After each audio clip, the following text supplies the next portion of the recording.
Welcome back to Crypto Meets AI. Jerry here with an update for you. Do me a favor, friends. Smash that like button, hit subscribe, and comment down below.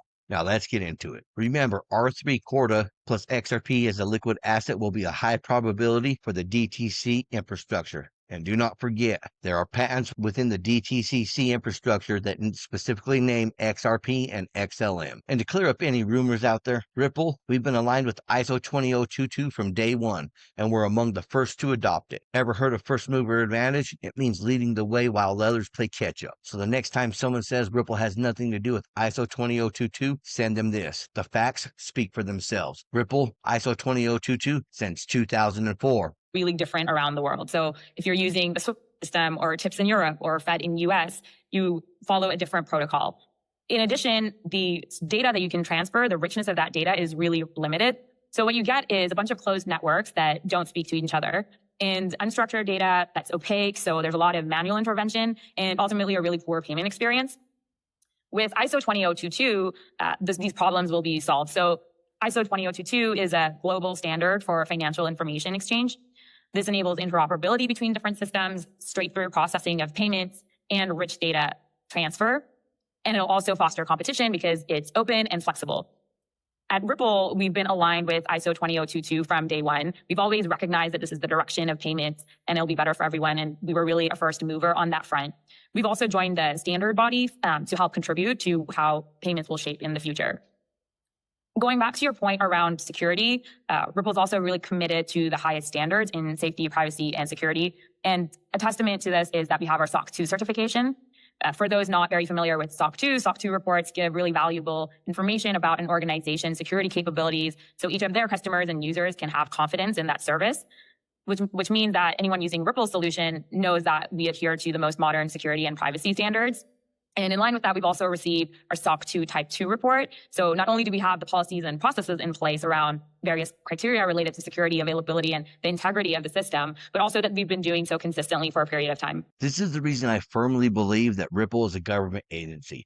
They've been compliant from day one. They talked to the regulators. They engaged with the banks. They engaged with the governments. They engaged with all the regulators. And the only people that screwed them over was the U.S. government and the SEC under the Biden administration. And I'm not so sure that it was actually screwing them over or if it was actually validating them. Ultimately, what ended up happening was they were validated as not a security, and they have the most clarity out of any other cryptocurrency out there right now. And I'm still sitting here wondering if anyone's seeing this. 422 million in XRP spot ETFs in under a week. Not hype, not noise, not headlines. That's real capital, real architecting the financial rails while most of the market is still staring at the charts. This is not a pump. This is the foundation. Paul Krugman, there is no legitimate use case for crypto.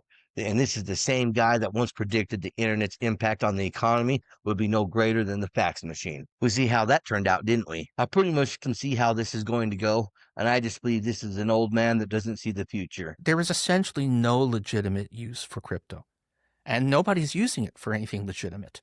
Fewer than 2% of Americans have ever made a payment in crypto. It's purely a speculative asset or a vehicle for crime. It's used for money laundering and extortion and blackmail. Blackmail. And this is where it does bug me because they want to always say it's used for drugs, money laundering, blackmail, illegal activities. I'm sorry to tell you, but the fiat currencies of the world are used for that way more than any cryptocurrency out there right now. Plain and simple. If you want to blackmail somebody, you want to be able to, have a non or a difficult to trace payment. You demand that you be paid in Bitcoin. But for real, you mean like organized crime? So you're saying like ISIS and actually North Korea has done a lot of has made extensive use of Bitcoin to extract to steal money. So you're saying Al Qaeda and Venezuelan gangs are just in their crypto wallets exchanging BTC? Well, actually, they're mostly using Tether. They're mostly using stable coins these days. But yeah. But no, I know a consulting firm that had their computers ransomware, and they paid, and the payment wasn't BTC. So it's the most amazing thing. You can not find any. I've been in many meetings where we actually, me and my friends, my economist friends, as sympathetically as possible, explain to us what function, what legitimate function does this stuff serve, and have never gotten an answer. Well, if it's so bad, why will the comments of this video be filled with people screaming at us, calling us idiots? Oh, because it's a cult. And the fact of the matter is the price has gone up, so people who bought in early feel very smart. And but there's a my line about crypto is that it's technobabble plus libertarian derp, and that's pretty much it still. But people are very passionate about it. So when I seen this video, I immediately thought this has to be an old video. This has got to be like 8 to 10 years old minimum, right? Don't you think? Just the way he was talking and how he was describing crypto and basically lumping it all up into one big old ball instead of the individual cryptos that there are. So I really thought this video was years old. Nope, not at all. This video was dropped like November 12th of this year. I'm totally surprised. I cannot believe that. I cannot believe there's still people out there spewing this type of garbage, because it's completely untrue, and anyone that knows anything about cryptocurrencies knows this is completely untrue. The only thing I really agree with is that Bitcoin really doesn't have no use case. It's supposedly the store of value. It makes no sense to me. Why would you have digital gold when you can really tokenize real gold onto the ledger anyway? In my opinion, I look at Bitcoin as fool's gold, plain and simple. But the way this gentleman lumped crypto all into one big ball with a statement that is completely false, it's people like this that really have me very frustrated. The 48 billion math error. Strategy Inc. just disclosed something extraordinary. They own 649,870 Bitcoin.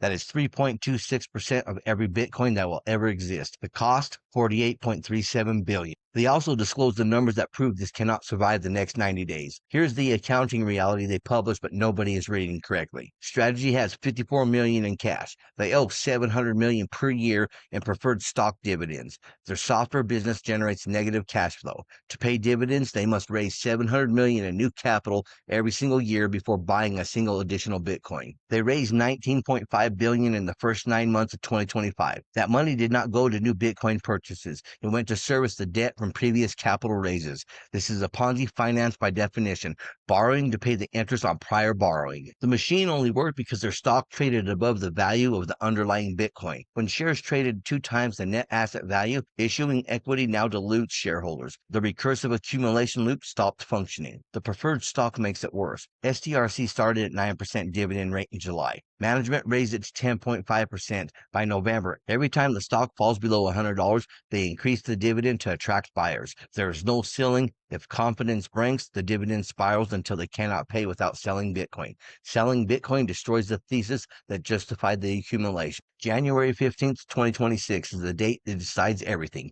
MSCI announces whether the companies with over 50% of assets in digital currencies get excluded from indices. Strategy is at 77% Bitcoin. Exclusion is not discretionary, it's mechanical. JP Morgan estimates $2.8 billion in forced selling from index funds. Total outflows could reach $8.8 billion. 15 to 20% of market cap liquidated by algorithms that don't care about fundamental. The October 10th crash was a preview. When Bitcoin fell 17%, order books collapsed, 90% of 19 billion in positions liquidated in 14 hours. Strategy holds 3.26% of the total supply. If they're forced to sell 100,000 Bitcoin to meet obligations, there is no liquidity to absorb it without breaking the market. Strategy claims 71 years of dividend coverage. That math assumes they can sell 1 billion in Bitcoin annually without moving the price. October 10th proved that assumption is false. The market cannot absorb sovereign scale selling during stress. This is not about whether Bitcoin succeeds. Bitcoin will outlive Strategy Inc. This is about whether corporations can hold sovereign monetary reserves